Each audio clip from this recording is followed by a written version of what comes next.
All right, good morning, everybody, and happy Thursday. We'll get started here in just a second. As always, I want to give maybe a minute or so, maybe 2 minutes past the top of the hour. And hopefully, you guys can hear me this morning. I know yesterday morning we had a little bit of an audio hiccup that we were able to uh, get over in, I think, just a minute or two. So hopefully this morning we won't have that. So if you guys could let me know if you can hear me okay and you can see the screen, then we'll get started here in just a second.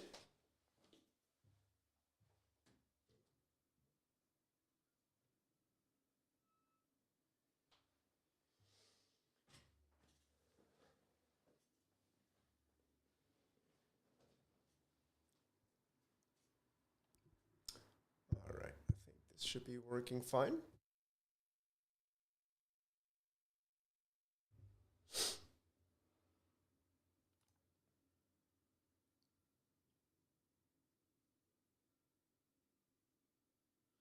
All right, appreciate it. Thank you for the audio and visual thumbs up. Very good. All right, we are here 2 minutes past top of the hour. It's time to get started. Excellent. Okay, good morning, everybody, and happy Thursday. This is our live Set the Market morning show. I'm Serge Berger from the Steady Trader. We do this 10 to 15-minute morning show in the morning, going through what we consider to be some of the most important things to look at and to be aware of. So let's get started. If you are brand new, welcome.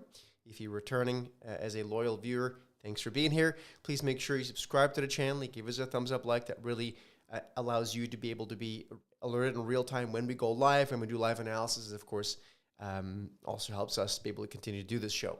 All right, let's get started. So this morning I have a couple things. I do want to look at Google quickly. We did receive a new buy signal on the market rover yesterday. The day before yesterday. That became valid yesterday morning. That has actually already reached target 1 and 2. That's number one. We'll talk about that. I do want to quickly remind everyone of seasonality for December. I will talk about that in a second. We'll start off with that. Then we'll look at the SPY, the QQQ, and then we'll talk about something called fart coin. Okay, you want to stay tuned for this, and I'm not even kidding. It's actually quite important to be aware of what that is or what's happening. There, we will look back at that point, at this moment in time, at some point, and say, there might have been signs.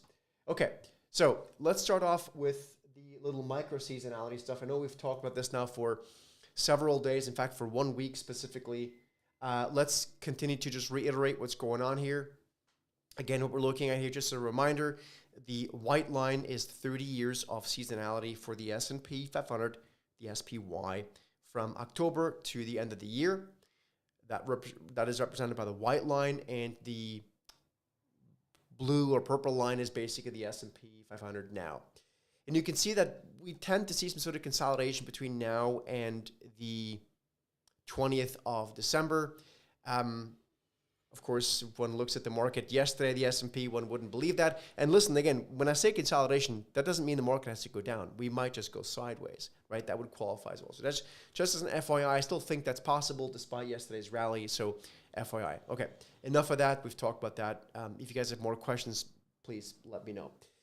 In that vein, let's talk about the SPY. Let's talk about the QQQ and see where we are. So this is very simple, arguably overly simplified technical analysis, but to give people an idea.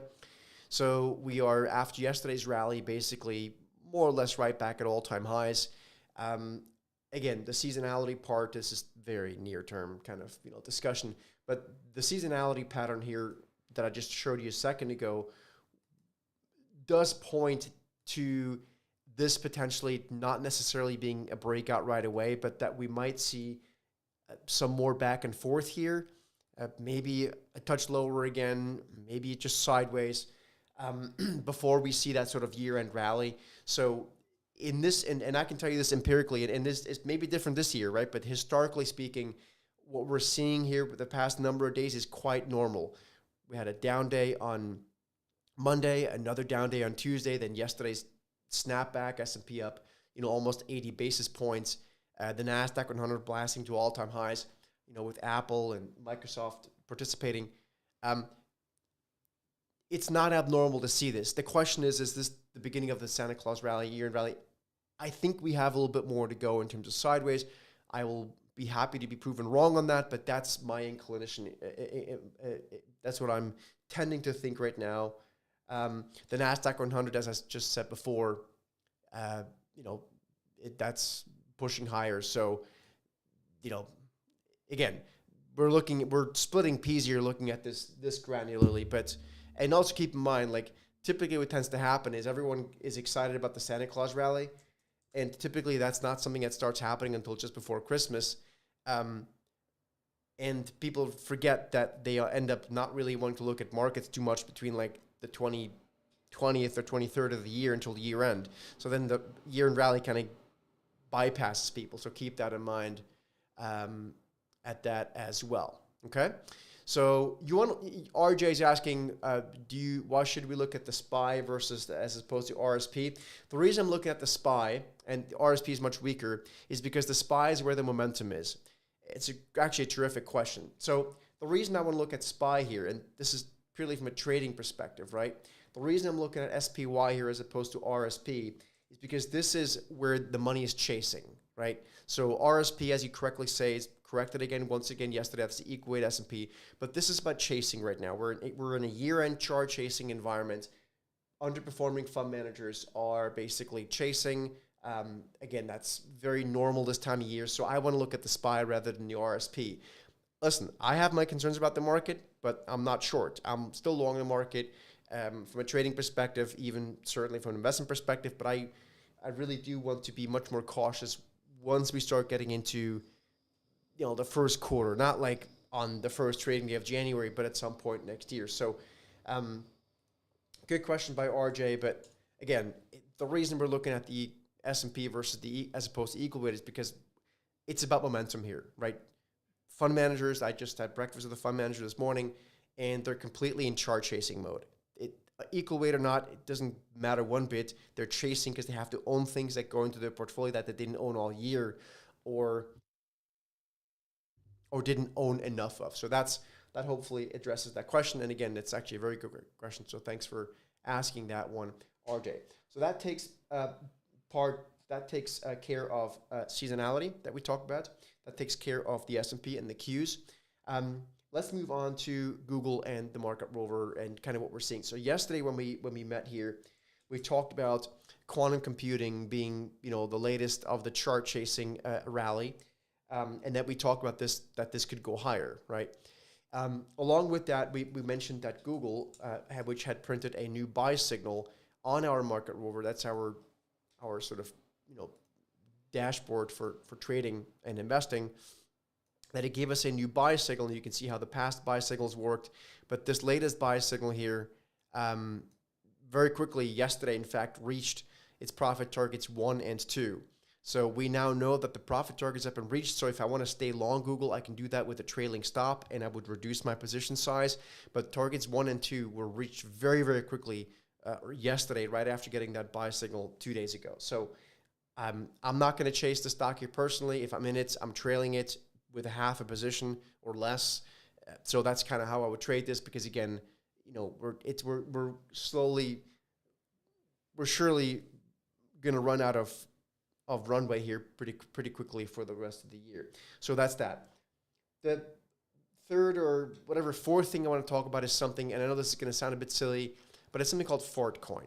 Okay, and like FART. Okay, I'm not trying to sound obscene, but there's actually a lesson to be learned here, particularly once we look back at this. Okay, now I just had, as I mentioned, breakfast with a fund manager, and we talked about some of the things that I told him, some of the things that I'm seeing that are mind-boggling, at the very least concerning.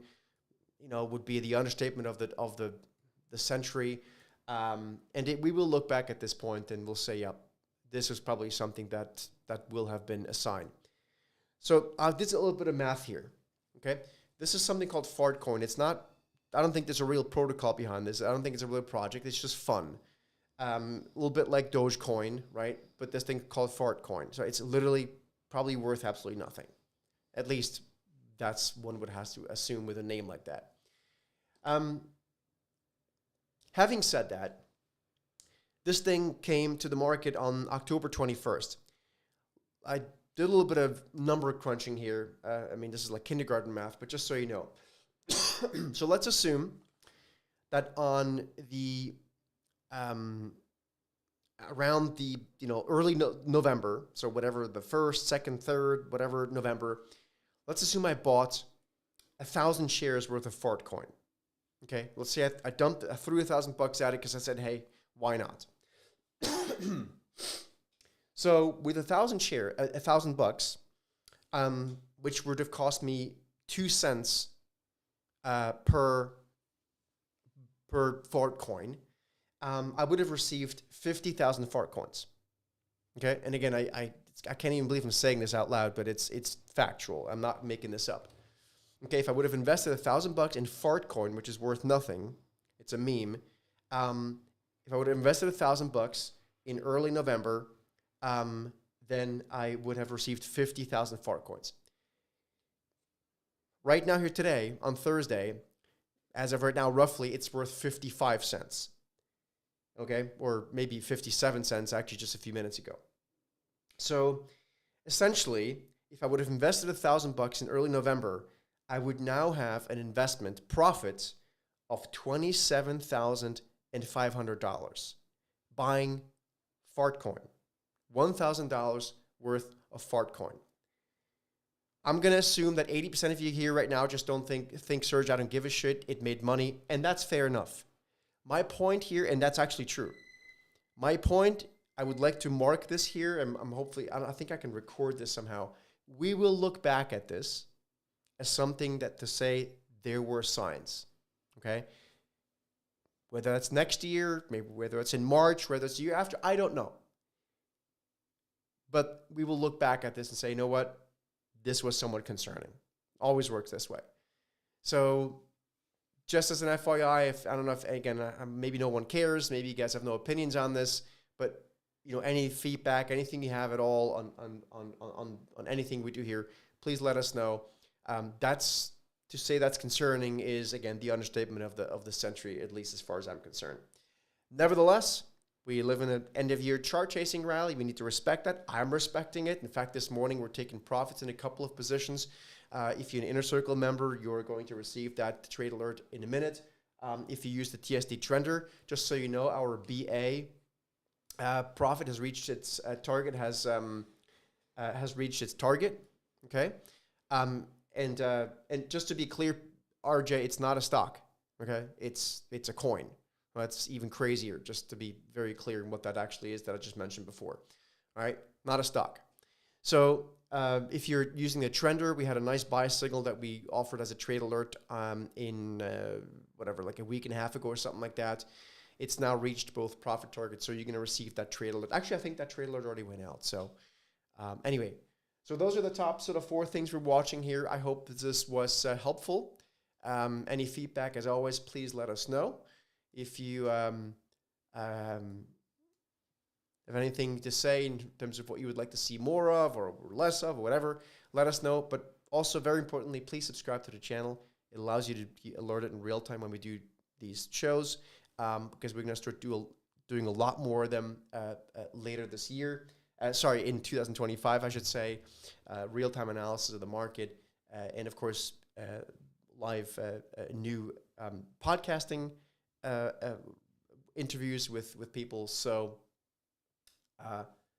that's it for right now. We don't do this show on Friday, so this is the last one for this week. We'll be back Monday, and next week will be the last week where we are going to be doing this morning show. So next Thursday will be the last one for the year. After that, both myself being tired and also I think my blood pressure requires me to take a break. So that's that. But if you have any questions, feedback, please let us know. Subscribe, thumbs up, and we'll see you guys back here on Monday. Inner Circle members, you will receive a trade alert on Meta here in a bit. Thanks for joining.